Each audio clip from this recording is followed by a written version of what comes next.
یہ بانی P T I نے تیسرا خط لکھ دیا army chief general Asim Munir Syed کو.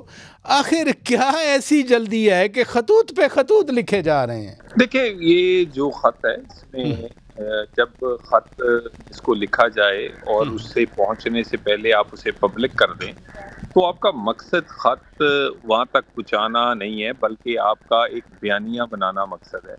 اور یہ بیانیہ یہ بنانے کی کوشش کر رہے ہیں کہ میرے پر جو کچھ ہو رہا ہے یہ بڑا ظلم و ستم ہے.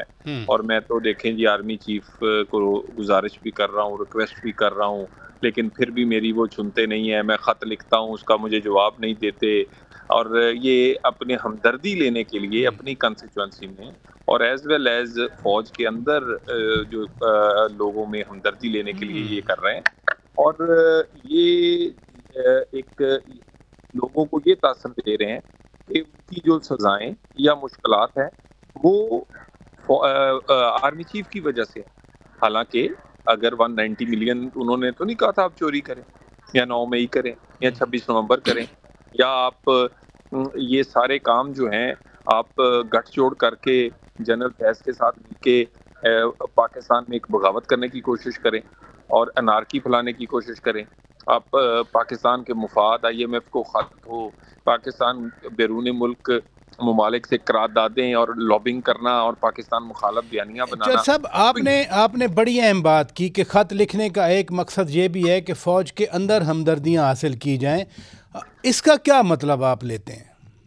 دیکھیں بڑا کلیئرٹی، دیکھیں جس بندے کی آپ 9 مئی سے ان کا یہ دیکھ لیں کہ ان کا مائنڈ سیٹ کیا ہے یا ان کا پلان تھا کیا جو ناکام ہوا ہے. پھر 26 نومبر دیکھیں، پھر اس کے بعد آپ مختلف یعنی ایس سی او کانفرنس ہوگی، یہ اعلان کریں گے احتجاج کا. چیمپئنز ٹرافی ہوگی، احتجاج اور لانگ مارچ کا اعلان کریں گے. پاکستان میں کوئی مہمان آیا ہوگا اس وقت یہ تو یہ مقصد ہے کہ ریاست کو کسی طرح بلیک میل کیا جائے یا پھر ایسی حملہ کیا جائے کہ وہ مجبور ہو جائے کہ وہ ان کے جتنے کیسز جو کہ جن میں سزائیں ہوئی ہیں یہ ان سے بھی چھٹکارا پا سکیں اور دوبارہ حکومت بھی میں بھی آ سکیں. اچھا، ایک تو یہ خطوط ہیں، دوسری طرف آئی ایم ایف کو خط بھی لکھ دیا عمر ایوب خان نے اور ڈوزیئر بھی دے دیا. وہ تو اس کو آپ کیسے دیکھتے ہیں؟ دیکھیں یہ دیکھیں نا یہ ان کا یہ اصلیت ہے ان کی. یہ جو بات لوگ کرتے ہیں کہ یہ کنیکٹڈ ہیں، یعنی ان کے لیے لابنگ دیکھیں نا بیرون ملک اتنی لابنگ کسی کے لیے کبھی نہیں ہوئی، اتنی ہیویلی فنڈڈ لابنگ.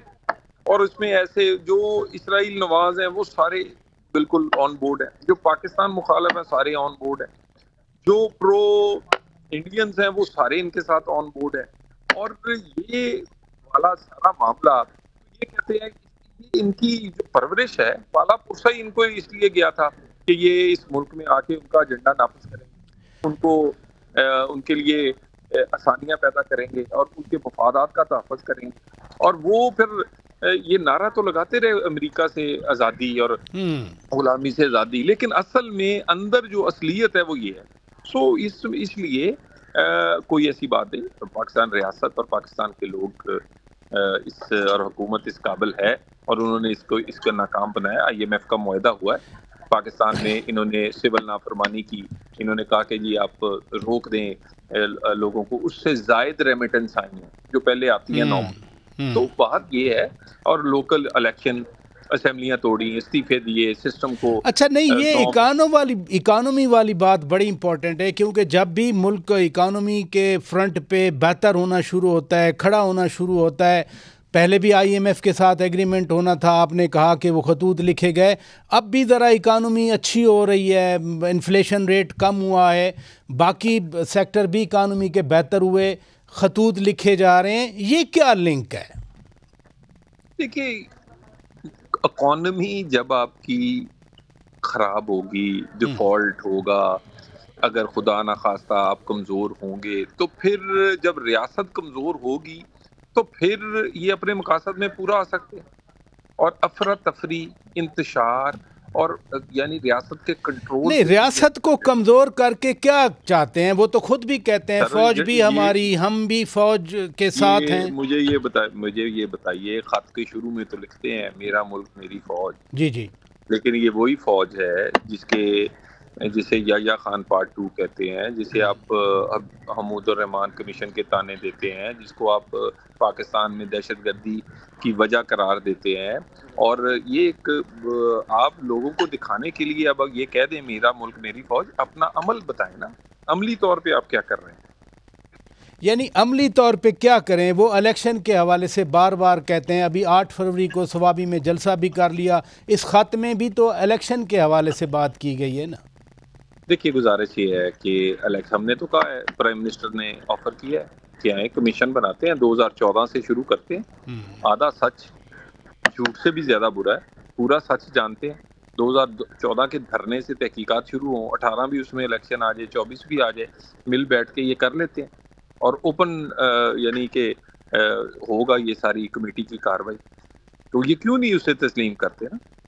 مقصد یعنی اگر تو اب جو اپوزیشن ہے کے پی میں، ایمن ولی ہیں یا فضل الرحمان صاحب ہیں، وہ کہتے ہیں کہ تھیلے کھول دیں. وہ کہتے ہیں چلے آئیں آپ اپنا پہلا آڈٹ کروا لیں کے پی کا، وہاں بھی کیوں نہیں کرواتے؟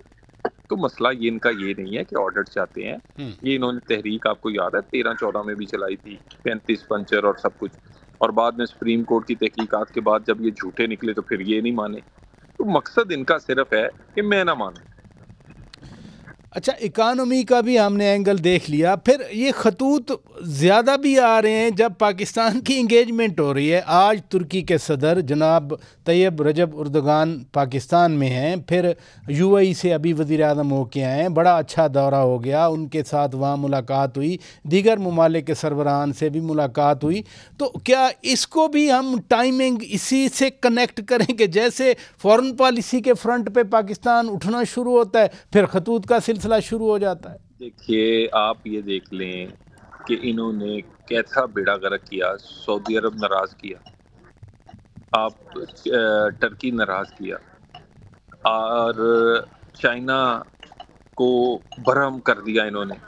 امریکہ کے ساتھ وہ ایک اپنی سیاسی کیا کہتے ہیں سیاست کے لیے ان کے خلاف نعرے لگا کے ان کے ساتھ تعلقات کو آپ نے یعنی مقصد یعنی سارے تعلقات کو تو مینٹ کیا ہے پرائم منسٹر نے، ملیشیا انڈونیشیا سے لے کے اور چائنا، امریکہ اور ٹرکی تک. یعنی سب سے پہلے تو ہم نے پچھلے جو انہوں نے گول کھلائے ہیں ان کی معافیاں مانگی ہیں ممالک سے. وہ ہمارے دوست ہیں، مشکل میں کھڑے ہوتے ہیں. تو معاملہ یہ ہے کہ کوئی انہوں نے چھوڑا ہی نہیں ہے کہ جو دوست ہو اس کو دشمن بنانے کی پوری کوشش کی ہے. سی پیک روک دیا، عرب کنٹریز کے ساتھ آپ نے ایسی باتیں کی کہ وہ ناراض ہو گئے.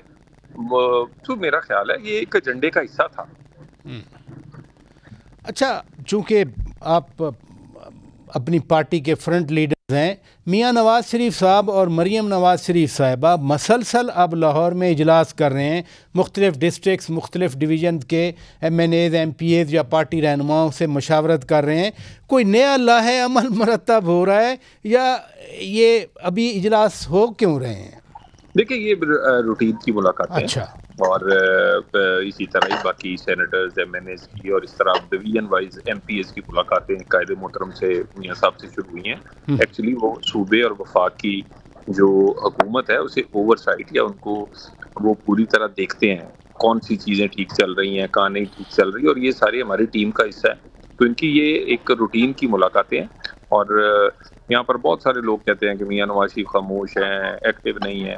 بھئی وہ روز کوئی بڑکے مارنا یا میرا مطلب ایسی ریٹنگ کے لیے باتیں نہیں کرتے، بلکہ وہ بڑے ایک عمل پسند آدمی ہے، اسٹیٹس مین ہے. وہ بڑی چیزوں کو دیکھتے ہیں کہ اکانومی کدھر جا رہی ہے، دہشت گردی کہاں جا رہی ہے، پاکستان کی میں آنے والے عام آدمی کے لیے زندگی آسان ہوئی ہے یا مشکل ہوئی ہے. تو وہ اپنا رول پورا پلے کر رہے ہیں اور صوبے اور وفاق کو حکومتوں کو وہ دیکھتے ہیں اور ان کی یہ جو ملاقاتیں کرتے ہیں تو وہاں سے فیڈ بیک لیتے ہیں. تو کیا میاں نواز شریف صاحب مطمئن ہیں پنجاب حکومت سے، مرکز کی حکومت کی کارکردگی سے؟ بالکل اور جہاں پر انہیں وہ سمجھتے ہیں کہ کوئی تبدیلی کی ضرورت ہے وہ اپنی فیڈ بیک دیتے ہیں اور وفاق اور صوبہ جو ہے وہ اسے فالو کرتا ہے۔ ایک طرف میاں صاحب اجلاس کر رہے ہیں، دوسری طرف اپوزیشن بھی اب مل رہی ہے مسلسل۔ پہلے اسد کیسر صاحب کے گھر میں ڈنر تھا، پھر محمود خان اچکزئی صاحب کے گھر میں ڈنر تھا، اور وہ ایک ہی اب مطالبہ کر رہے ہیں کہ جی نئے الیکشن کروائے جائیں۔ وہ کوئی ایسی بات نہیں ہے۔ اب دیکھ لینا جی، اچکزئی صاحب کو سیاسی کمیٹی کا ہیڈ بنایا، کیا بنا؟ فضل الرحمان صاحب کے ساتھ 26ویں ترمیم میں انہوں نے کیا کیا؟ یہ کسی کے ساتھ چل ہی نہیں سکتے۔ یہ استعمال کرنے کی کوشش کرتے ہیں لوگوں کو، لیکن یہ رہنما بہت سمجھدار ہیں، یہ استعمال نہیں کرتے۔ نہیں، لیکن آپ کے ساتھی بھی تو مفتاح اسماعیل صاحب اس پارٹی میں، شاید خاقان عباسی صاحب بھی ان کے ساتھ بیٹھتے ہیں۔ یہ ان کا حق ہے، انہیں نہیں جانا چاہیے تھا، لیکن چلے ان کا حق ہے، وہ بھی ایکسرسائز کر کے دیکھ لیں۔ بہت سارے لوگوں نے نواز شریف کو چھوڑا ہے اور آج کہاں ہے، وہ ایک لمبی انالیسز ہے، لوگ جانتے ہیں۔ یہ جو مذاکرات کا عمل تھا، کچھ امیدیں تھیں کہ سیاسی تناؤ کم ہوگا، ٹکراؤ کی سیاست ختم ہوگی، انتشار کم ہو جائے گا، اب وہ مذاکرات بھی ختم ہو گئے۔ دیکھیے، مذاکرات ختم نہیں ہوئے، انہوں نے ختم کیے، اور جن کے پاس دلیل سے بات کرنے کی دلیل نہ ہو، دلیل سننے کی عادت نہ ہو، وہ مذاکرات میں نہیں بیٹھ سکتے، تو ان کی فطرت میں نہیں ہے۔ باقی رہی مذاکرات، یہ ہوں گے دوبارہ، اور انشاءاللہ یہ دیکھیے یہ اسی پارلیمنٹ میں دوبارہ لوٹیں گے اور کہیں گے، اور مذاکرات ہوں گے، لیکن ہوں گے پاکستان کی اکانومی پہ، دہشت گردی پہ، پاکستان کے حقوق پہ۔